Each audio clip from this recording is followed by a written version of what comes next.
আমার আরেকটি কবিতা, আপনি শুনলে অবাক হবেন। এই কবিতাটি লিখতে আমার 14টি বছর চলে গেছে। এই 14টি বছর আমি গবেষণা করে এই কবিতাটি লিখেছি। আচ্ছা, কবিতার নাম চোর। আচ্ছা, চোর। হ্যাঁ। আচ্ছা, একটু পড়ুন শুনি।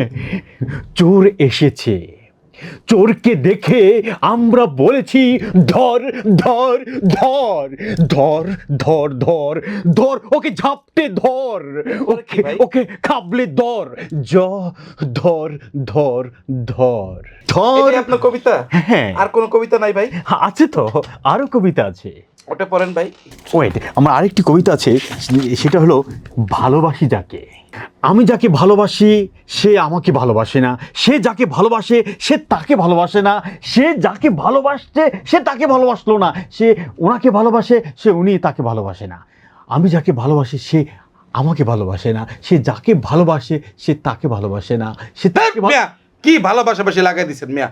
ভাই, আধা ঘন্টা ধরে এগুলো কি পড়াইতেছেন আপনি? কি শোনাইতেছেন আপনি কি আপনি কোনো কথা বলছেন মিয়া? হ্যাঁ, আমাকে বিরক্ত করতেছেন মিয়া। আধা ঘন্টা ধরে এগুলো কি কি শোনান আপনি? আপনি এভাবে অশুদ্ধভাবে কথা বলছেন, ধ্যাৎ মিয়া, আপনার- কর্কশ কণ্ঠে কথা বলছেন কেন? ধ্যাৎ মিয়া। আপনি কিন্তু আমি প্রহার করবো কিন্তু বলে দিচ্ছি। ধ্যাৎ পড়া। ভাই, একটা ঘুষি মারমু।